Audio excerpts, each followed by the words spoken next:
coming up on Ignition GT this week.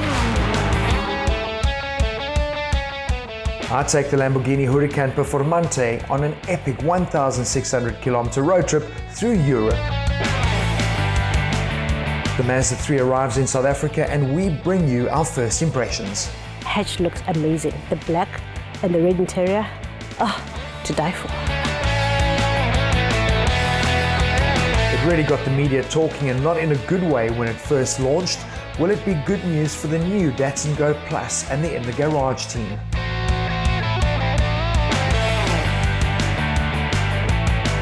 And Juliet brings a fresh perspective on the Audi RS5.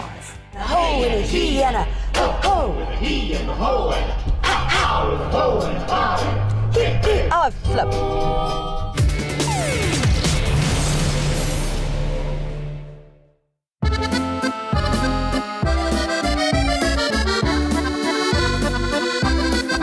For any true lover of the motor car, to find yourself in St. Agatha at the home of Automobili Lamborghini is an experience that you're just never going to forget.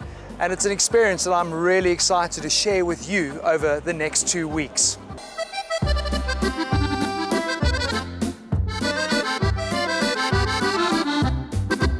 So let me tell you what they've arranged for us. We're going to be going on what is possibly the ultimate road trip, driving through Italy and France, ending up at the English Channel, where we're going to be crossing over to the Goodwood Festival of Speed. Yes, you've heard me right. I actually can't believe I'm getting to do this. And these are the cars that we're going to be doing it in. I last drove a Huracan in 2015 in South Africa when it launched, but this is a Performante, and I'm going to be getting to drive through. I actually can't believe it. Sit back, it's going to be a good ride.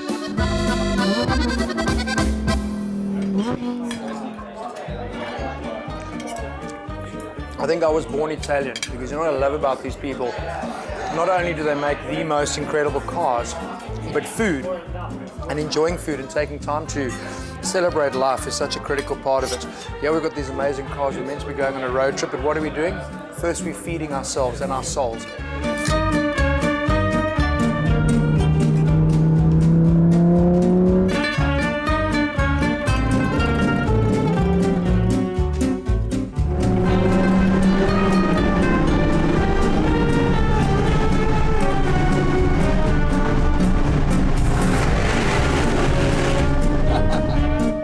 So day one, and we've covered just on 500 kilometers, but admittedly, most of it has been on highways, and driving in the Performante on the motorway is kind of like asking Usain Bolt to run the 100 in 12 seconds.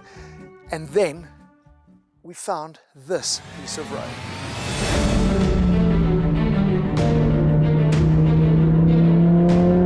Gotta tell you, it's on a road like this that you really are thankful that you are in the Huracan Performante.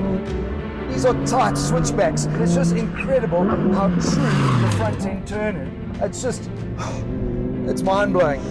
I just want to be able to hear this thing open up, that 5.2 litre, just to make some noise after we've been sitting and cruising for so long on the motorway. I know they talk about the hills being alive with the sound of music. I'll tell you, the people are all coming out to have a listen to this. It must sound so amazing, echoing, reverberating through these mountains. This is a very, very special road as well, because we're actually going to cross over here from Italy into France. What a way to wrap up day one.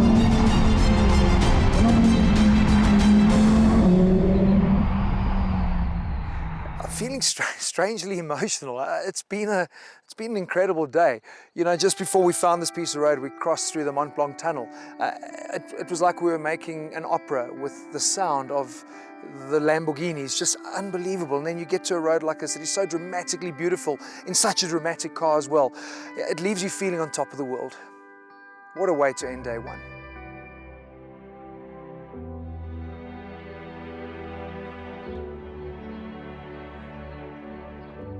It's hard not to feel reflective when you wake up to a view like this. Day one was unbelievable. We've now got 700 kilometers to cover day two. But the big thing is we've left Italy behind, so that means no more of that fantastic food and just a lot of French attitude.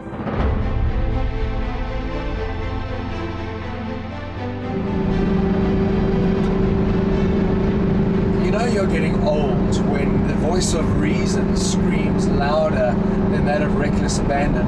When Lamborghini said to me, 1,500 odd kilometer road trip through Europe, and you're going to be driving in the Huracan Performante, I was like, yeah, flipping amazing, unbelievable.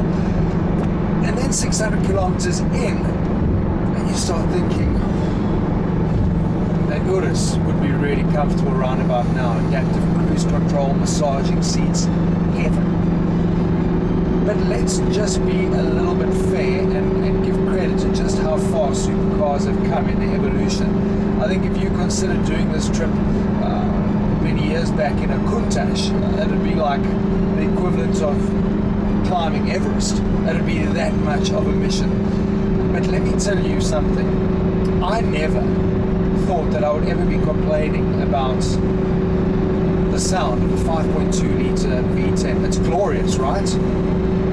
Yeah, it's glorious until you are cruising along at 130 kilometers an hour for 600 kilometers. You hear that?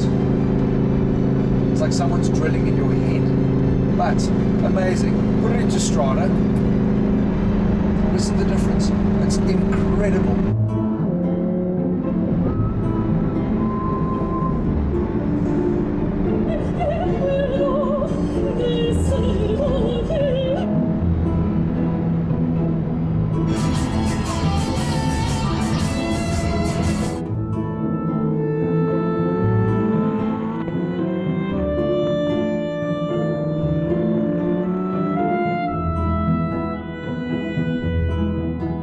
What an unbelievable experience to be in the home of Champagne here in Epernay, standing on Champagne Avenue, outside the home of Pierre de Juliet.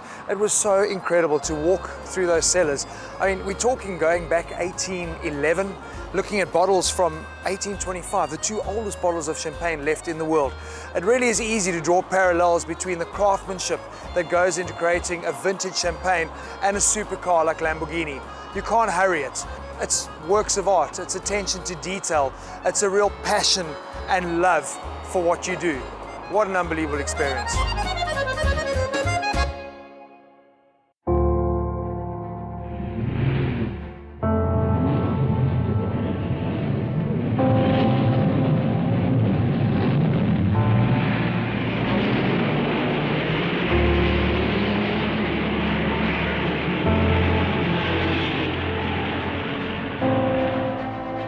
Champagne, of course, has always been associated with motorsport success, and just outside Epernay is this incredible piece of motoring nostalgia, the Reims circuit. They had their first race here in 1926 and actually hosted a couple of Formula One races too in the late 40s and early 50s. And you know who holds the record? Fangio.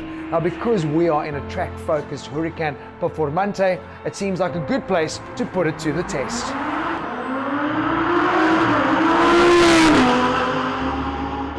So why I thought this Reims circuit would be a good test of the straight line capabilities of the Huracan Performante is because the old circuit, the original road circuit, was known for its incredibly high speed.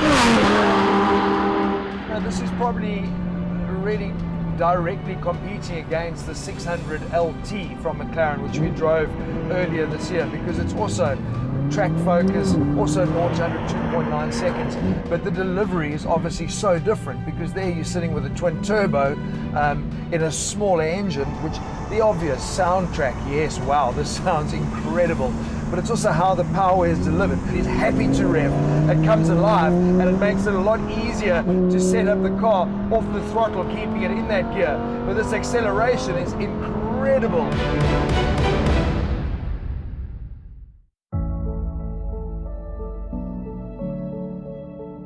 Fangio and the guys racing there must have had balls of steel, but the cool thing is it's not a perfect surface, it's not a racetrack, it was a racetrack on a road, and that I think is what is critical. You know, these cars, even though they are track focused and have unbelievable abilities on the racetrack, this is where they're going to live, on public roads. So that for me was just a beautiful synergy and a nice way to leave this region, get back onto the motorway and tackle the 650 kilometers that are going to take us to Calais, across the channel into the UK, to Portsmouth.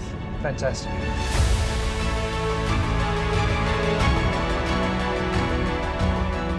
It's been a dramatic 1,200 kilometers from St. Agatha to get here to Calais. We've had mountain passes, highways, the finest champagne and plenty of nostalgia. But our ultimate road test of the Huracan Performante is not done yet, because next week we're over there, carving up the English countryside as we march on to the Goodwood Festival of Speed.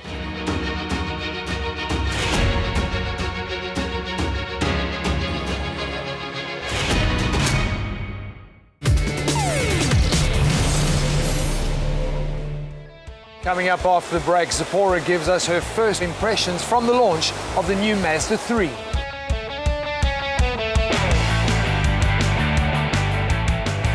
And it's all go for our In the Garage team as they test the Datsun Go Plus.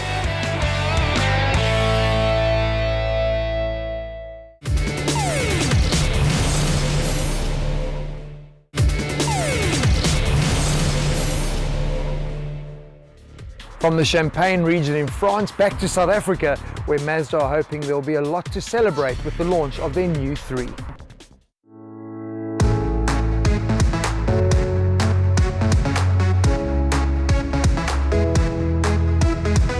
We are at the launch of the all-new 7th generation Mazda 3. Now, I've been anticipating this launch because, as you've seen, the previous generation was really not shy in the looks department. Now, this looks particularly great. It's got a very sports-like back end, redesigned front, and the taillights are absolutely my favorite. Now, you might agree with me, but journalists can be a bit of a tough crowd to please, so I'll be catching up with them, asking them about their thoughts on the new Mazda 3.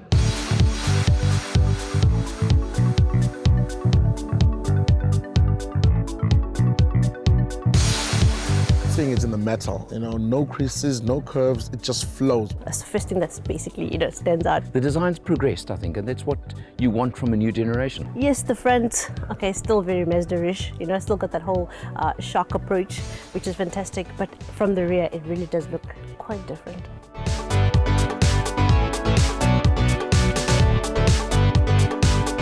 I think that for a C-segment hatch vehicle, and I know people don't buy cars in segments, but we motoring people talk in segments. But for this segment, I think that we've got a hatch and also a sedan that create new benchmarks for design. So in terms of design, I think what's really cool is that there's a distinct difference between a hatchback and the sedan. So obviously 2 different cars that appeal to 2 different buyers. From every angle, that the smaller details that they've done and the colors they've chosen in it are sublime. The black and the red interior, to die for. And the wheel selection, it's actually very nice. The cabin for me, they've spot on. It's driver focused and it's simple. The steering I felt was a little thin, but it actually makes sense as you drive because it's got pedal shifters.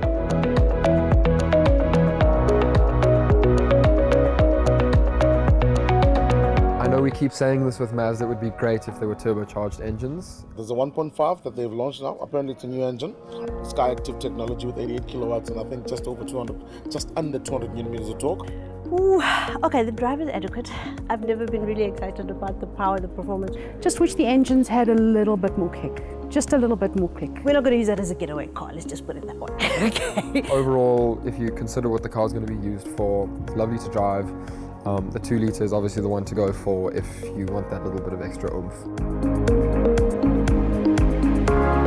Scoring the Mazda 3 out of 10, I'd give it a solid 7.8. Look, I don't score very high to begin with, so Mazda's got nothing to do with you. Overall, I'd give it a score of 7. I'll probably give it like a 6.5, 7. It would be a bit higher, but for me the engines are a bit of a tough one to sort of get behind. But visually, a good 9. It really is a great improvement. I know that this one just came out, but I'm really excited to see where the design is going to go for the future. This really is a beautifully styled car. Now, a wise woman once said, give the people what they want, and I think Mazda certainly listened.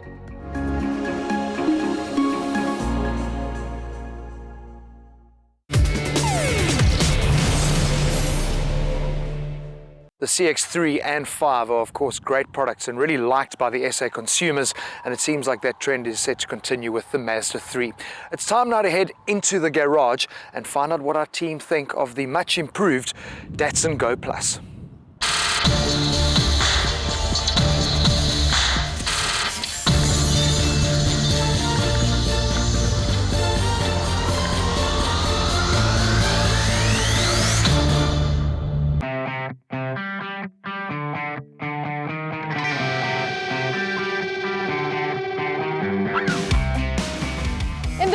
This week we have the Datsun Go Plus.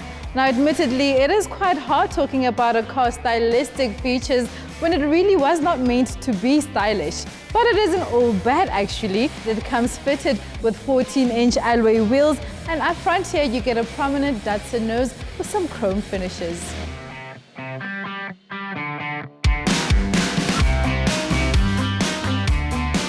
Well, although it's not the most stylish car out there, Sean is going to tell us if it has enough power at least to lug around 6 people.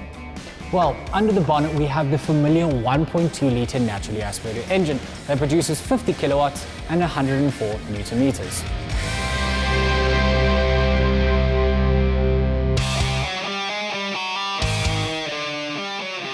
While those performance figures may seem a little bit measly, you must remember this Datsun Go does not weigh much at all, so it's got more than enough power to lug around its body. Although with 6 people fully loaded in this car with their luggage, you are going to struggle. The previous generation always felt quite flimsy on the road, particularly at high speeds. This new one feels a lot more grounded and it feels like a much more substantial car. Well, hopefully things are a little bit more exciting on the inside. Brendan, tell us about the interior. Yes, let's see what Datsun has done to spruce up the cabin of its popular budget car.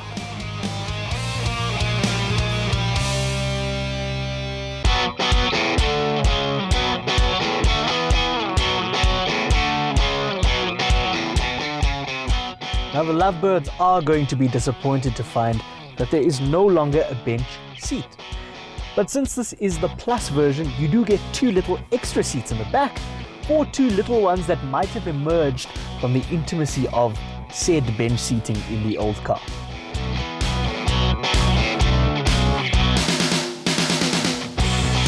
You'll spot a number of enhancements in the new Datsun Go, notably the inclusion of an infotainment system, a USP in this category. And you get slivers of fake carbon fiber, a nod to that mighty Nissan GTR. Not really. But you also get a tachometer. Now you can keep track of the tach and know when to change gears.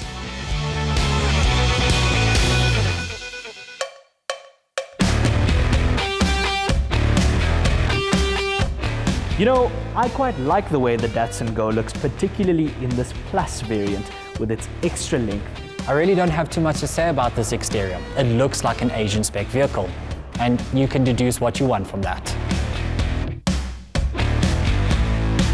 You are still very much aware that the Datsun Go weighs about as much as a burp in a brown paper bag. It is extremely light. But it really does surprise you, especially on the highway, because it does go.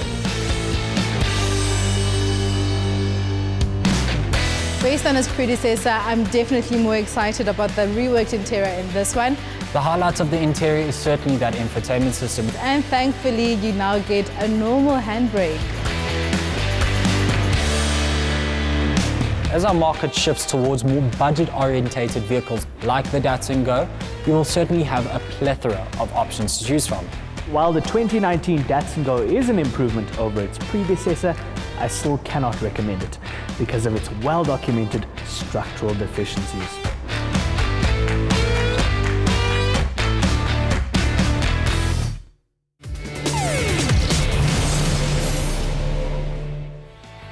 After the break, let's find out what Juliet thinks of the Audi RS5.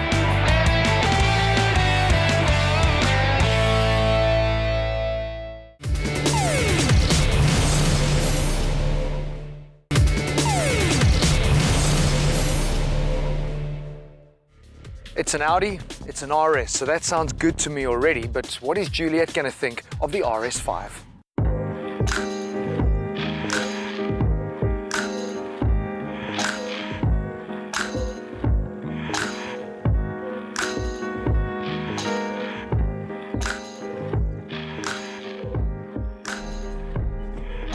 I'm sexy and I snow it today for everyone who likes a little bit of Christmas in July. I do. More Christmas I can have during the year, the better. I'm the happiest Christmas tree. Oh no. So the Audi RS5 Coupe arrived in 2017, but the Sportback has only just arrived. And it arrived with the RS4 Avant, which I got to drive a couple of weeks back. It's been a good couple of weeks for me, I have to be honest. But now I'm in the RS5 Sportback. I feel like that sigh will tell you it all. So the Sportback might be a couple of grand more, well, okay, not a couple of grand, like 15 grand more than the Coupe, but it has the same 2.9 litre twin turbo V6 engine under the bonnet, which gives you 331 kilowatts of power and 600 Newton meters of torque, gets you to 100 k's an hour in just 3.9 seconds. Now, I know you old school fans are probably going, but now the 4.2 litre naturally aspirated V8 engine with that amazing oral sound has been replaced, and what are we going to do? Well, I'm here to tell you, don't panic, okay? This engine, the extra torque that you get, which is 170 Newton meters more torque on this, makes a massive difference. It has the same power, but you will not be disappointed with this engine. I can tell you there is zero, okay, you have to put it in dynamic mode if you want to hear a little bit of that fun sound. And of course, if you want more response. Once you've done that, okay, there's like zero lag when you put your foot down. Do you need a launch control? I don't think so. If you've got fancy footwork like me, you'll be fine. Let me put it into dynamic for you.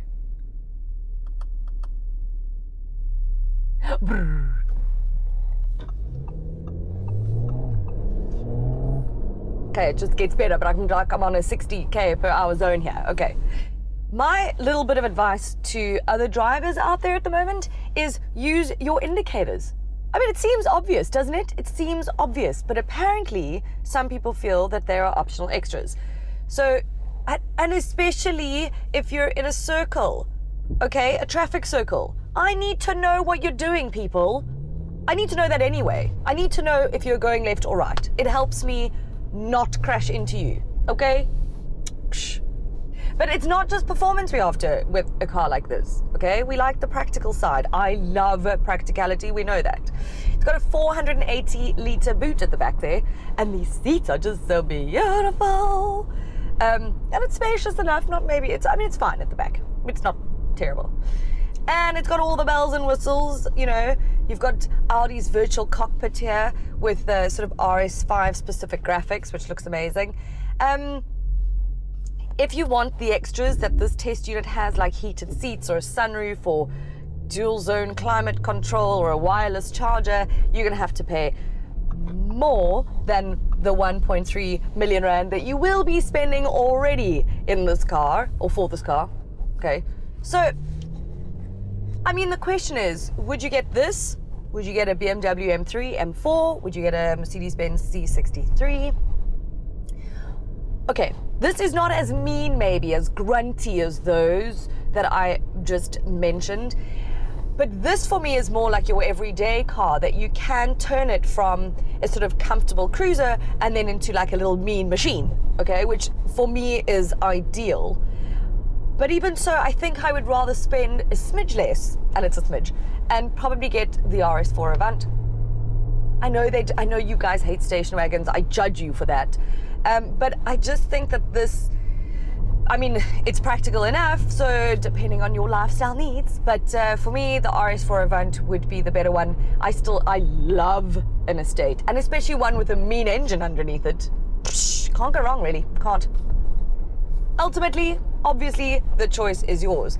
But if I was you and you have the chance to drive either the RS5 or RS4 Avant, do yourself a favor and do it. You won't be sorry. And a ho and a he and a ho ho. And a he and a ho and a ow and a ho and a ow. Oh, flip. I'm the happiest Christmas tree. Ho ho ho. He he he.